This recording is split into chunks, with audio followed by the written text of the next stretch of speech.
wa la ya'lamanna al-kadhibin. Karena dengan ujian itulah Allah mengetahui siapakah orang-orang yang imannya tulus, yang imannya benar, daripada orang-orang yang dusta, yang ditutup dengan kemunafikan, hanya mengucapkan iman tetapi hatinya kosong. Maka inilah tujuan daripada Allah menguji manusia. Hadirin sidang Jumat yang dimuliakan oleh Allah Subhanahu wa taala. Rasulullah SAW menjelaskan bagaimana gambaran umat-umat terdahulu dalam mempertahankan iman mereka. Laqad kana man qablakum la yunshatu bi mishyatil hadid. Sungguh umat-umat sebelum kalian, bagaimana perjuangan mereka mempertahankan iman di dalam dada, menghadapi berbagai macam perjuangan, rintangan kehidupan, sampai ada diceritakan ada orang yang diuji, diletakkan sisir besi menyisir kulitnya sehingga terkelupas daging dan urat dari tulangnya. Dan juga diceritakan di dalam hadis yang lain bahwa yudha'u min syar, dan diletakkan gergaji di atas kepalanya sampai dibelah menjadi dua, tetapi tidak sampai ia keluar daripada agama Islam. Lebih mempertahankan keimanannya karena ia cinta kepada Allah dan cinta kepada Rasulnya. Hadirin sidang Jumat yang dimuliakan oleh Allah Subhanahu wa taala. Coba kita renungkan, kita evaluasi diri kita. Sejauh mana keimanan kita kepada Allah Subhanahu wa taala? Kalau kita bandingkan antara ujian yang menimpa kita dengan ujian yang telah dihadapi oleh para nabi dan para rasul, tentu amat jauh. Apa yang menimpa Rasul lebih berat ujiannya daripada apa yang menimpa kita. Maka dari itu pentingnya kita untuk selalu bersabar dan bertawakal kepada Allah Subhanahu wa taala, memohon pertolongannya, karena setiap daripada ujian itu di baliknya ada hikmah. Allah akan memberikan pahala kepada kita yang besar. Yuwaffas sabiruna ajrahum bighairi hisab. Karena Allah akan memberikan pahala yang tidak akan terputus bagi orang-orang yang sabar dalam mempertahankan keimanannya menghadapi berbagai macam ujian dan cobaan. Dan juga Allah akan mengangkat derajat orang-orang yang sabar, sehingga orang yang sabar akan diangkat derajatnya di sisi Allah, bahkan tingkat surganya lebih tinggi daripada yang lain. Maka dari itu asyadul bala al-anbiya, ujian yang paling berat adalah para nabi, tsummal amsal fal amsal, kemudian orang-orang yang setelahnya, para ulama, para orang-orang yang memegang amanah. Ketika amanahnya besar, maka ujiannya pun semakin besar. Maka disitulah pahala itu sesuai dengan beban yang diujikan oleh Allah Subhanahu wa taala kepada kita. Hadirin sidang Jumat yang dimuliakan oleh Allah Subhanahu wa taala. Apa sajakah ujian yang diberikan oleh Allah Subhanahu wa taala kepada hamba-Nya? Banyak macamnya. Setidaknya disebutkan oleh para ulama ada 4 ujian yang diujikan oleh Allah kepada kita semua. Sebagaimana kita waktu sekolah dulu, kalau kita ingin mendapatkan nilai yang paling bagus, maka tentu kita harus bisa menyelesaikan ujian di sekolah. Kalau kita ingin naik kelas, maka kita harus siap diuji dengan berbagai macam persoalan-persoalan. Begitu pula dengan kehidupan. Hadirin yang dimuliakan oleh Allah Subhanahu wa taala. Ujian yang pertama yang diberikan oleh Allah kepada kita adalah menjalankan perintah Allah Subhanahu wa taala. Baik itu perintah yang berat ataupun yang ringan, kita harus berusaha untuk melaksanakannya. Karena itu bagian daripada ujian dari sisi Allah Subhanahu wa taala. Dan sebagaimana dikisahkan teladan kita semua, yaitu Nabi Ibrahim alaihissalam, Khalilullah, kekasih Allah Subhanahu wa taala, diuji dengan sebuah perintah yang amat berat. Tentu kita belum bisa melaksanakannya. Yang pertama adalah Nabi Ibrahim diuji untuk meninggalkan istri dan anaknya di lembah yang tandus, tidak ada manusia, tidak ada air, di padang pasir kota Mekah, di dekat runtuhan bangunan Ka'bah, di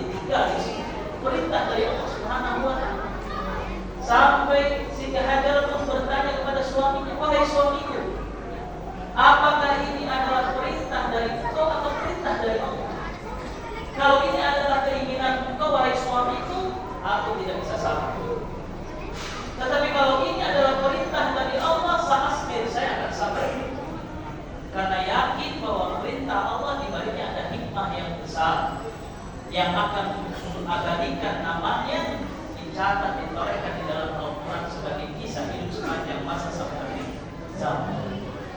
Maka Nabi Ibrahim pun menjelaskan kepada istri, wahai istriku, ini adalah perintah Allah. Memang berat, tapi kita sebagai seorang beriman laksanakan perintah ini sebagai bentuk kepatuhan kita kepada Allah Subhanahu wa Ta'ala. Maka Siti Hajar pun dan juga anaknya Nabi Ismail menetap di situ. Tidak ada siapa-siapa sampai Nabi Ibrahim itu pulang dan berdoa kepada Allah agar diberikan rizki untuk keturunannya yang tinggal di tempat itu. Lama kelamaan kemudian bayi Ismail pun kehausan. Ia pun kemudian Hajar pun mencari air ke bukit Sofa, ke bukit Marwah, sampai 7 kali dan tidak ada air. Sampai akhirnya Ismail meletakkan kakinya di dekat Ka'bah dan keluarlah mata air Zam-Zam, dan dia pun bisa meminum dari air tersebut menjadi keberkahan, dan berdatanganlah rombongan-rombongan kafilah menetap di situ menjadi sebuah kampung, menjadi sebuah perkampungan. Allahu Akbar. Begitulah orang yang menjalankan perintah Allah. Di awalnya berat, tetapi akhirnya manis. Di awalnya pahit, tetapi akhirnya manis. Kalau kita sabar menjalankannya. Terkadang banyak orang tidak sabar menjalankan perintah Allah ini. Bahkan perintah yang ringan pun banyak alasan, 1000 alasan saya tidak sanggup. Saya sibuk, saya malas. Sebagai contoh, sholat 5 waktu saja, Pak. Kalau kita laksanakan, tidak lewat daripada 5 menit, tidak berat. 5 waktu dikali 5 menit, 25 menit, setengah jam buat dari 24 jam. Sisa waktunya masih panjang, tetapi terkadang kita berat melaksanakan perintah Allah. Justru dengan kita melaksanakan perintah Allah akan menghasilkan manisnya iman. Hati kita akan tenang, hati kita akan tenteram. Allah akan memberikan taufik dan hidayah kepada hati kita menjadi cerah, sehingga banyak sekali ide-ide yang bermunculan dan kita bisa gunakan demi kemaslahatan bangsa dan negara dari ketika kita taat kepada Allah Subhanahu wa Ta'ala. Itulah ujian yang pertama, melaksanakan perintah Allah. Berikutnya Nabi Ibrahim diperintahkan untuk menyembelih anaknya. Tentu ini perintah yang tidak masuk akal. Tetapi Nabi Ibrahim dengan penuh keimanannya tidak banyak bertanya, tidak banyak berdebat. Sebagaimana di zaman ini banyak kalau ada perintah syariat itu didebat, dikotak-atik dan sebagainya. Nabi Ibrahim tidak melaksanakan. Bismillah, bermimpi melihat anaknya disembelih sampai 3 kali bermimpi. Lalu kemudian Nabi Ibrahim pun mengajak anaknya, ya bunayya, inni ara fil manami anni adbahuka fanzur madza tara. Wahai anak, aku melihat dalam mimpi aku menyembelih engkau, bagaimana menurut pandanganmu? Dan Nabi Ismail pun didikan seorang ayah yang soleh, yang berilmu, dijawab dengan penuh keimanan dan kemantapan, tidak sedikit pun ragu. Mungkin kalau anak zaman sekarang, Pak, diminta disembelih kabur, tapi luar biasa Nabi Ismail. Satajiduni insyaallah minas sabirin, if'al ma tu'mar. Laksanakan apa yang diperintahkan, aku akan sabar. Masya Allah. Ketika akan dilaksanakan, datanglah malaikat Jibril membawa ganti seekor domba yang besar sebagai bentuk syariat yang akan dijalankan oleh umat akhir zaman, yaitu syariat Nabi Muhammad SAW, bentuk ibadah kurban. Itulah perintah sebagai ujian. Yang kedua adalah ujian dalam bentuk larangan, di mana setiap larangan yang dilarang oleh Allah harus kita jauhi. Sebagaimana para ulama menjelaskan, setiap larangan yang dilarang oleh syariat pasti mengandung bahaya, mengandung resiko, mengandung hal yang bisa membahayakan diri kita ataupun keluarga kita atau agama kita. Itulah hikmah. Lihat bagaimana Nabi Yusuf alaihissalam ketika dia diasuh oleh ibu angkatnya Zulaikha. Semakin dewasa Yusuf semakin tampan, semakin cantik, semakin ganteng. Ibunya terkesima, terpesona dengan ketampanan anak, dan dia pun terpincut. Bahkan dia pun merencanakan ingin melakukan perbuatan yang tidak senonoh. Kemudian dikunci semua pintunya dan mengajak, wahai anakku, hai Tara, kemarilah, puaskan hasratku. Lihat bagaimana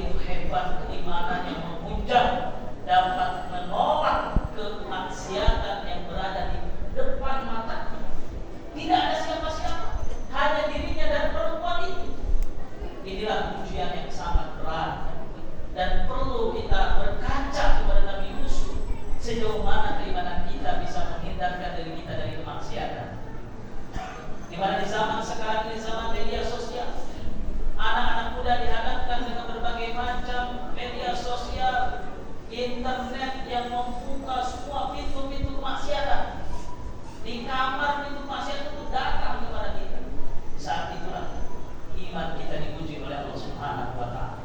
Kalau kita bisa menghindarkan kemaksiatan itu, berarti iman kita teruji dan kita layak mendapatkan predikat orang yang beriman, orang yang bisa mempertahankan keimanan kita. Ujian yang ketiga adalah ujian dalam bentuk musibah, dalam bentuk hal-hal yang tidak disukai oleh nafsu kita, oleh jiwa kita.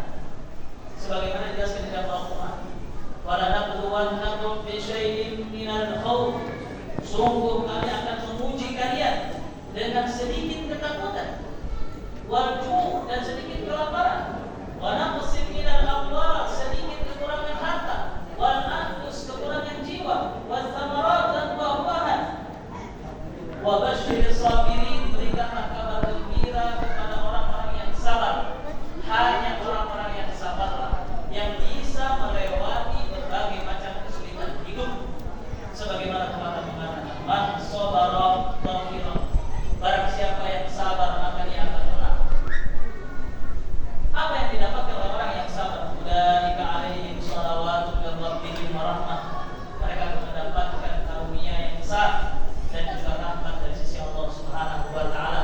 Wa ulaika humul muhtadun, dan mereka akan mendapatkan petunjuk dari sisi Allah Subhanahu wa taala.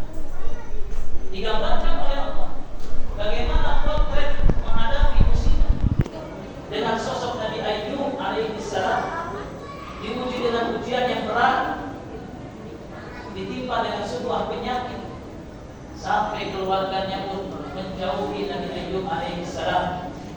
Kekayaannya habis dipakai untuk berobat, rumahnya habis, yang bersisa hanya tidur di tempat di mana saja dan hanya istrinya yang terus setia kepadanya. Dan Nabi Ayyub pun dipuji oleh Allah selama 18 tahun. Allah tetap sabar, tidak sedikit pun mengeluh. Dan akhirnya Nabi Ayyub pun memohon kepada Allah, "Rabbi inni massani yadur wa anta arhamur rahim." Ya Allah, aku ditimpa dengan kepayahan, kesulitan, maka Engkau Maha Pengasih lagi Maha Penyayang. Allah pun memerintahkan Nabi Ayyub untuk menghentakkan kakinya dan keluarlah air, mata air, kemudian disuruh minum dari air itu dan mandi dan sembuhlah dari penyakit itu sempurna.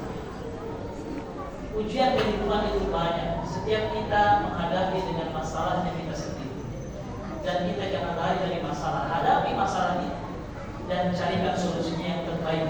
Hanya orang-orang yang bertakwalah yang akan diberikan solusi yang terbaik. Wa may yattaqillaha yaj'al lahu makhraja. Barang siapa yang bertakwa kepada Allah, maka Allah akan pasti akan memberikan jalan keluar dari semua persoalan hidup kita. Ujian yang terakhir adalah menghadapi orang-orang yang tidak menyukai kebenaran, tidak menyukai Islam, membenci apa yang disampaikan oleh Allah dan Rasul-Nya. Maka akan selalu ada orang-orang yang tidak senang dengan kita, dan mereka akan selalu membuat makar untuk kita. Maka kita harus bersabar dan hadapi semua rintangan halangan itu selama kita memiliki prinsip yang benar. Maka perjuangkan prinsip itu sebagaimana Rasulullah Sallallahu Alaihi Wasallam ketika yang memperjuangkan Islam dihadapkan dengan orang-orang yang menentang dari kaum-kaum kafir Quraisy, Abu Jahal, Abu Lahab, dan juga orang-orang yang lainnya berusaha menghalangi dakwah Nabi Sallallahu Alaihi Wasallam. Maka orang yang sabar bertaruhkan dalam keimanan, maka dialah orang yang menang, yang akan diberikan oleh Allah kemenangan baik di dunia maupun di akhirat. Barakallahu li wa lakum fil Qur'anil Karim wa nafa'ani wa iyyakum bima fihi minal ayati wa dzikril hakim. Aqulu qawli hadza wa astaghfirullah li wa lakum innahu huwal